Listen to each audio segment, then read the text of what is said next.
9 September সোমবার সকালে জাতীয় প্রেসক্লাবের সামনে Taltala green bird multipurpose cooperative society limited কর্তৃক সাধারণ মানুষের কাছ থেকে আত্মসাতের টাকা ফেরত পাওয়ার জন্য মানববন্ধন করা হয়। এ সময় বক্তব্য রাখেন বাংলাদেশ সর্বজনীন দলের সভাপতি আবুল হাশেম, সাধারণ সম্পাদক শাহ মুয়াজ্জেম, সহ সভাপতি জহিরুল ইসলাম রাজু সহ অন্যান্য নেতৃবৃন্দ।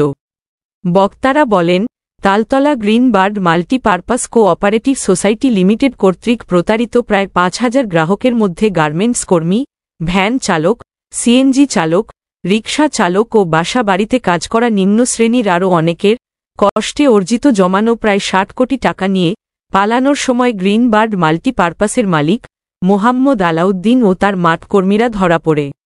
বিগত ৩ বছর পার হলেও আমরা আমাদের জমানো টাকা ফেরত বা এর কোন সমাধান পাইনি। তাই আমরা যাতে আমাদের এই কষ্টে জমানো টাকা ফেরত পাই, তার জন্য মাননীয় প্রধান উপদেষ্টা ও ছাত্র সমাজের কাছে সাহায্য প্রার্থনা করছি। বিস্তারিত দেখুন নাসির মোল্লার ভিডিও চিত্রে। আমি আসছি গ্রিলবারের টাকার জন্য। গ্রিলবারে আমি দিয়েছি আমাদের অনেক কষ্টের টাকা, বাসা বাড়ির কাজের টাকা, গার্মেন্টসের টাকা। আমার মেয়ে গার্মেন্টসে চাকরি করে, আমিও গার্মেন্টস চাকরি করতাম। একটা মহিলা আমার এর ভিতরে ঢুকাইছে, আমরা সেই টাকা উড়াইতে পারি নাই। বলছে আমরা দিমু, আমার টাকা শেষ হয়ে গেছে, আমার দেয় নেই। আমি এককালে তুইছি 1.5 লাখ, এককালে 1 লাখ, এককালে 2 লাখ, এককালে 70,000। আমাদের টাকা একটাও দেয় নেই। তারপর ডিবিএস আছে, আমাদের টাকা একটাও দেয় না, শুধু সব রয়েছে 5 লাখ। আমাদের ওনার 5,000 গ্রাহক, আমরা 5,000 গ্রাহক। আলাউদ্দিনের প্রপার্টি আছে, বাড়ি আছে, ব্যাংক ব্যালেন্স সব আছে। আমাদের টাকা পয়সা না দিয়ে তারা সুখে শান্তিতে আছে। আমাদের অনেক কষ্টে নামছি, আমরা অনেক দুঃখ কষ্ট। 3 বছর ধরে আমরা অনেক কষ্ট করে আছি, কষ্ট করে চলতেছি। প্রতিদিন আমাদের মিছিল করতে হয়। আমরা আর এইভাবে কতদিন থাকবো? আমাদের অনেক কষ্টের টাকা, আমরা গার্মেন্টসে চাকরি করি, বাসা বাড়িতে আমাদের দাবি শুধু একটাই, এখানে আমরা আসছি, এখানে সব মানুষের খুব পরিশ্রমের টাকা, সবার খুব কষ্টের টাকা। এখানে সবাই খুব গরিব মানুষ, সবাই একটা আশা নিয়ে টাকাগুলো জমাইছে।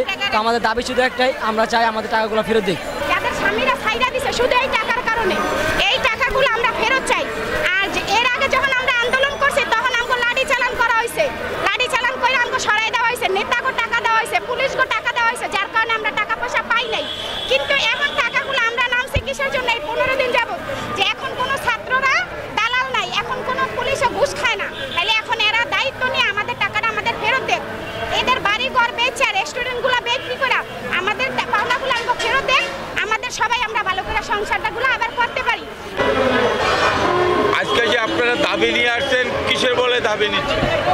আমরা মূলত দাবিটা নিয়ে আসছি, আমরা যে গ্রিন বার্ড মাল্টিপারপাস কোম্পানি থেকে টাকা পাবো, সেই টাকা নেওয়ার জন্য দাবি নিয়ে আসছি। আমরা তো গরিব মানুষ, সেটা তো আপনারা সবাই শুনতেছেন শুরু থেকেই শেষ পর্যন্ত। কারণ আমরা যদি মধ্যবিত্ত কিংবা যদি বড় ফ্যামিলির লোকজন হইতো, বড় লোক হইতো, একজন লোক এখানে এরকমভাবে আসতাম না। আমরা রাস্তায় নামার কোনো দরকার নাই। আমরা আসছি আমাদের দাবিতে। এখন আমরা মাননীয় উপদেষ্টার কাছে বিশেষ অনুরোধ করতেছি যে ওনার যে স্থাপর অস্থাপর যত সম্পদ আছে আমাদের টাকা ক্রম করা, এবং ওরা যে ভাড়া উঠে খাইতেছে এগুলো বন্ধ করে দ্রুত বিক্রি করে আমাদের সকলের কষ্টের টাকাগুলো আমাদেরকে ফেরত দেখ। আমাদের একই দাবি, আমরা যে টাকা সঞ্চিত করছি সেই টাকাগুলো আমরা ফেরত চাই। আমি এই মর্মে আমি কোর্টে মহামান্য জজ কোর্টে আমি মামলাও করছি, মানিশুট মামলা 2/23। এই মামলা দায়ের করছি আমার টাকা ন্যায্য আদায়ের জন্য। আমরা এখানে যারা আছি, এখানে বেশ কিছু সব মানুষগুলো দরিদ্র মানুষ, তাদের ন্যায্য আদায় হচ্ছে তারা টাকা যেন ফেরত পায়। তারা এই গরিব দুঃখীর টাকা, আমাদের অনেক কষ্টের টাকা। আমাদের এখানে আপনি ম্যাক্সিমাম মানুষ দেখবেন সব মানুষ গরিব। এখানে কেউ গার্মেন্টস শ্রমিক, কেউ ভ্যান শ্রমিক, কেউ রিক্সাও পর্যন্ত চালায়। আমরা এখানে টাকা রাখছি, অনেক কষ্ট অর্জিত টাকা। আমাদের ন্যায্য দাবি হচ্ছে আমাদের টাকাটা যেন আমরা সঠিক সময় ফেরত পাই, এবং উনি যেন আমাদের টাকাটা দ্রুত পরিশোধ করে, এটা আমাদের ন্যায্য দাবি। এখানে 4,000+ গ্রাহক, 55 কোটি টাকা আত্মসাতের মামলা আছে। 3 বছর হয়ে গেছে। ওনারা এই 4,000 মানুষের, ওনার পরিবার, উনি জেলে আছে, কিন্তু ওনার পরিবার কোনো খোঁজ খবর নেয় না, কোনো যোগাযোগ রাখে না, কিংবা এই 4,000 মানুষের টাকা পয়সা কীভাবে দিবে আজও অবধি কোনো কথাবার্তা নেই। আর টাকা আত্মসাৎ করেছে এখানে 4,000+ গ্রাহক, টাকা হলো 55 কোটি। জি, 55 কোটি প্লাস। আর এখানে হলো মূল কথা হলো 3 বছর আগে যখন ঘটনাটা হয়েছে তখন এখানে রাজনীতিবিদ, প্রশাসন, তারপরে এলাকার গণ্যমান্য ব্যক্তিদেরকে টাকা খাওয়ায়া এই অসহায় জনগণকে টাকা আদায় করতে দেন, ধামাচাপা দিয়ে দিতে চাইছে। যদি এই সরকার চেঞ্জ হয়ে গেছে, এখন নতুন দেশ, এখন এখানে আমার টাকার জন্য কি আমি আন্দোলনে নামছি। এখন আমি ওনার পরিবারের কাছে জানাইতে চাই, প্রধান উপদেষ্টা মহোদয়ের কাছে জানাই যে আমরা আমাদের একটা ন্যায্য বিচার চাই। আমাদের দাবি এটা। আমরা সবাই গরিব মানুষ, আমাদের ন্যায্য দাবি একটাই মহোদয় উপদেষ্টা মহোদয়ের কাছে যে আমরা আমাদের ন্যায্য টাকাটা ফেরত পাই। আলাউদ্দিন আমাদের টাকা দিয়ে বাড়ি করছে, গাড়ি করছে, বিভিন্ন প্রপার্টি করছে, ও এগুলো নিয়ে ভালো আছে। ওর ফ্যামিলি, ও জেলে আছে, তাতে কি হয়েছে? ও প্রত্যেক মাসে আপনার 6 লাখ প্লাস ভাড়া পাইতেছে। ওর ফ্যামিলি খুব আনন্দ চলতেছে এবং ও জেলখানায় খুব ভালো আছে। তো আমরা ভালো নাই।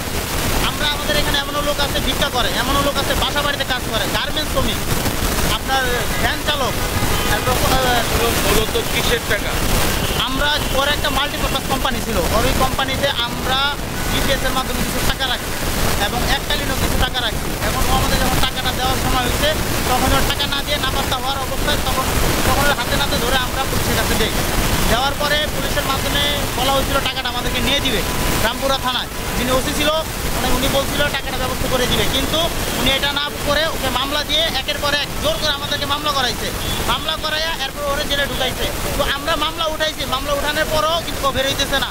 ও নিজ ইচ্ছাকৃতভাবে জেলখানায় থাকতেছে যে ও যদি বের হয় প্রপার্টিগুলো বিক্রি করে আমাদেরকে টাকা দিতে হবে, এই কারণে বের হইতেছে না।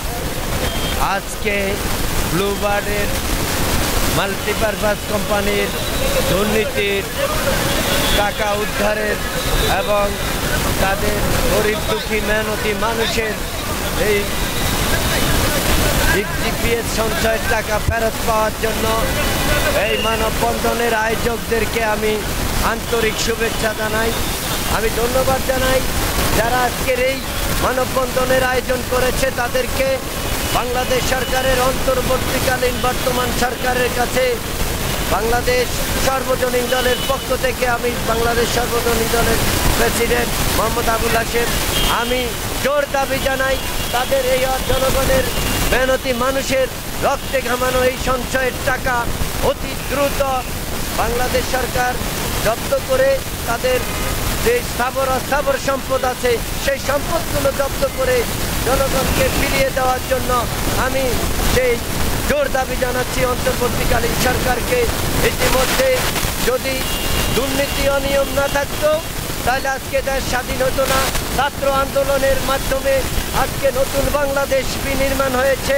সেই নতুন বাংলাদেশকে আমরা সকলের জায়গা থেকে এই অন্তর্বর্তী সরকারকে সহযোগিতা করে এই ধারাবাহিকতা অব্যাহত রাখার জন্য আমি উদাত্ত আহ্বান জানাবো দেশবাসীর কাছে।